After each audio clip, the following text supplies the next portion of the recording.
1993. México antes del Tratado de Libre Comercio. Si querías un Walkman Sony, ibas al tianguis. Fayuca, le decían. Y estaba llena de contrabando. Si querías pantalones Levi's originales, conocías a alguien que traía del otro lado. Si escuchabas Yo Viviré de Celia Cruz, no sabías que era un cover de I Will Survive de Gloria Gaynor. México entero cantaba canciones extranjeras creyendo que eran mexicanas. Todo era diferente. Y hoy te voy a contar cómo era México antes del Tratado de Libre Comercio. Y cómo cambió absolutamente todo después de que se instauró. Nada más para que lo sepas. Este episodio es para quienes tienen más de 40 años. Ustedes vivieron el México pre-Tratado de Libre Comercio. Y recuerdan cómo era. Para los jóvenes van a entender cómo vivían sus padres. El 1 de enero de 1994 entró en vigor el Tratado de Libre Comercio entre México, Estados Unidos y Canadá. El TLCAN, ahora llamado TEMEC. Ese día México cambió para siempre. Pero antes de hablar del cambio, hablemos de cómo era antes. Recorramos el México de 1980 y principios de los 90. Economía cerrada, proteccionismo extremo y contrabando masivo. Un México que los menores de 30 años no pueden ni imaginar. Durante 50 años, México siguió el modelo económico llamado sustitución de importaciones. ¿Qué significaba?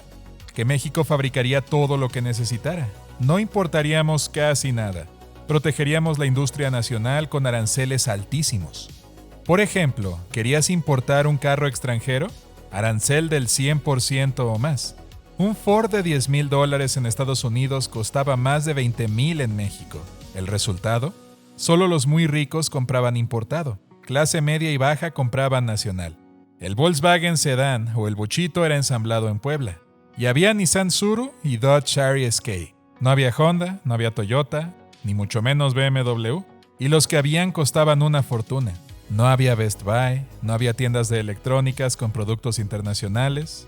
Si querías una tele Sony, tenías 3 opciones. Viajar a Estados Unidos y traerla, si tenías visa y lana, conocer a alguien que trajera de contrabando, o comprar la marca mexicana, fuera Admiral o Majestic. En ropa, los Levi's originales eran lujo. Nike era para ricos. Adidas casi no existía. En cambio, las marcas mexicanas que dominaban eran los tenis Canadá, la ropa Marty y los jeans Wrangler hechos en México. En cuanto a comida, McDonald's llegó a México en 1985. Pero era caro. Todo un evento especial. No existía Starbucks, no había Subway, no había cadenas internacionales en cada esquina. El gobierno protegía la industria nacional. Creían que eso fortalecería la economía. ¿Funcionó? A medias. México tenía industria y empleos, pero los productos eran caros y la calidad era irregular, y la gente quería acceso a productos del mundo. Si México cerraba las puertas legales, la gente abriría las ilegales. El contrabando hormiga, también conocido como fayuca. Personas que cruzaban la frontera, compraban productos en Estados Unidos, los traían escondidos y los vendían en tianguis. Tepito, en la Ciudad de México, el barrio más famoso por la fayuca. Ahí podías comprar Walkman Sony, cassettes originales, ropa de marca y electrónicos.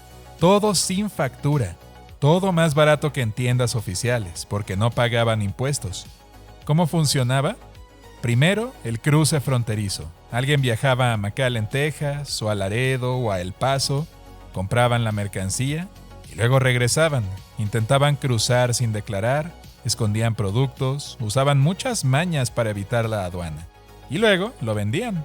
Todo en tianguis, mercados y vendedores ambulantes. «Vengo llegando de allá, traigo original», decían siempre. Todo México sabía. Si querías electrónica, ibas a Tepito. ¿Ropa de marca? Seguro conocías a alguien. Y si querías algo bueno, ocupabas fayuca.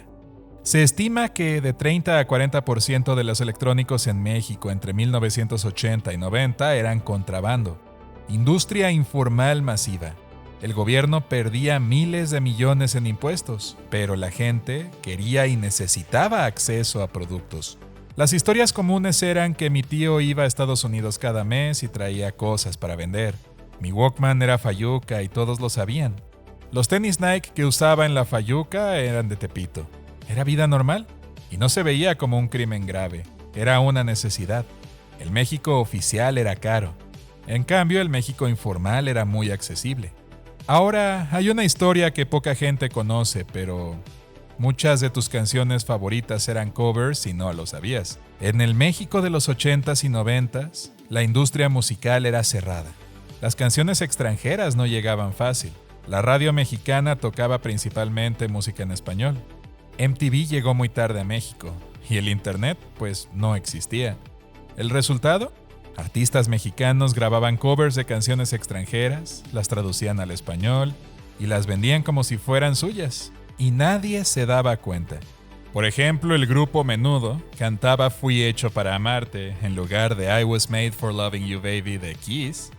Mi globo azul de Timbiriche era originalmente 99 Love Balloons de Nena, y así. ¿Pero por qué pasaba esto? Bueno, los derechos de autor eran más laxos. Las disqueras compraban los derechos muy baratos, y sin internet, los mexicanos no sabían qué sonaba en Estados Unidos y Europa. Por eso, una traducción se convertía en una canción nueva. Se consideraba versión mexicana, no un plagio, y funcionaba comercialmente. La gente compraba discos, la radio tocaba canciones, los artistas se volvían estrellas. La verdad se supo mucho después. Con el internet de los 2000, los fans descubrieron los originales. Pero en los 80s y 90s esas eran nuestras canciones. Cantábamos en español y sentíamos orgullo nacional, sin saber que la melodía venía de otro país. No era malicia, era consecuencia de la economía cerrada. México vivía en una burbuja cultural. Lo extranjero no llegaba fácil, así que lo mexicanizábamos. Pero, ¿por qué México decidió abrir su mercado? Bueno, porque la economía cerrada estaba colapsando.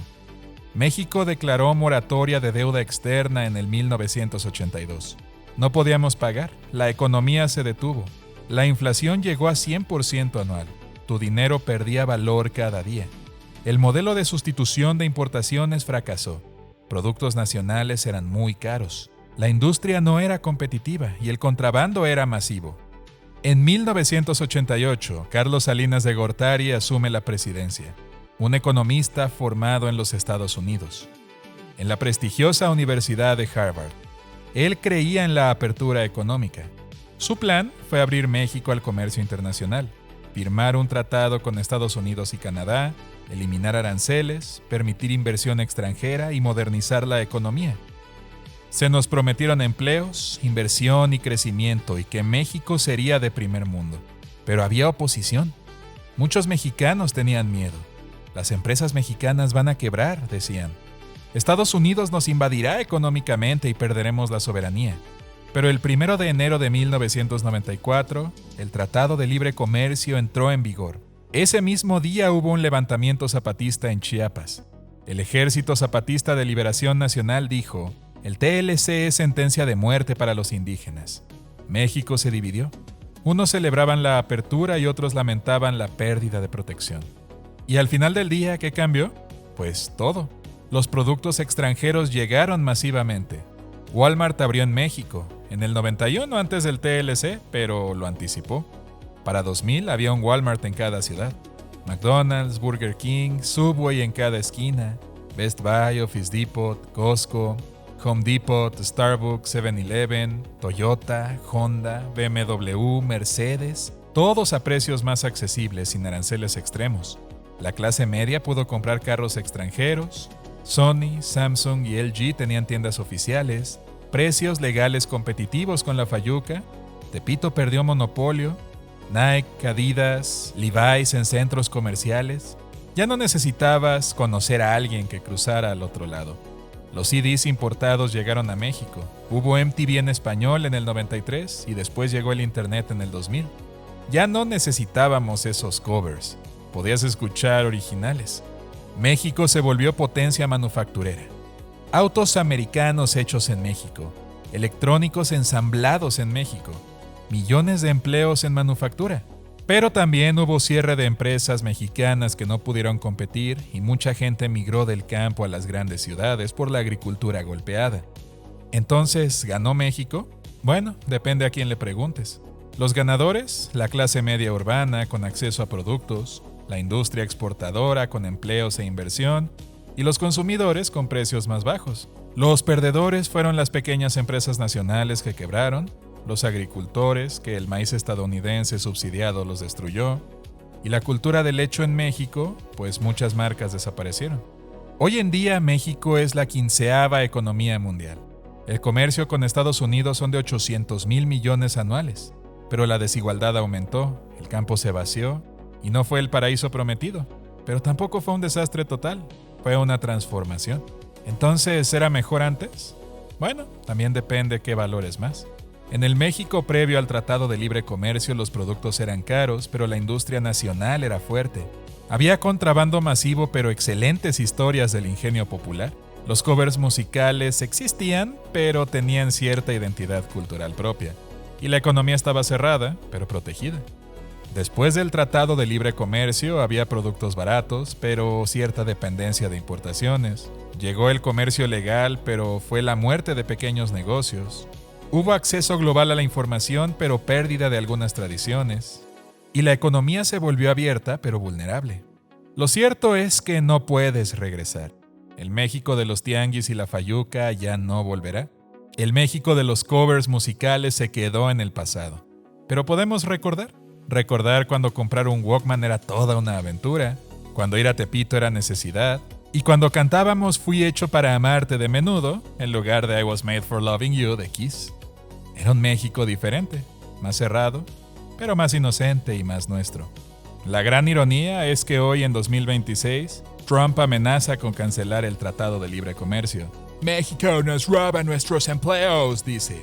Y hace 30 años, México tenía miedo de que los Estados Unidos nos robaran los empleos. ¿Cómo da vueltas la vida, no? Pero, ¿qué pasaría si el tratado se cancela? Bueno, no regresará el México de los 80s. Será un caos económico moderno. Desempleo, recesión, crisis. Y por eso es importante recordar. El TLC no fue perfecto, pero cerrar la economía tampoco estaba funcionando. México necesita comercio, pero con dignidad y con términos justos. El México del 2026 se enfrenta a nuevas amenazas, pero sigue siendo México. Y encontraremos la manera de salir adelante, como siempre lo hemos hecho. Nada más para que lo sepas. Si viviste en este México, déjame tu historia en los comentarios, para que yo también lo sepa.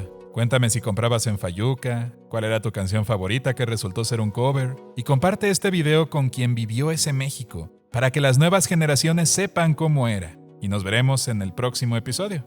Adiós.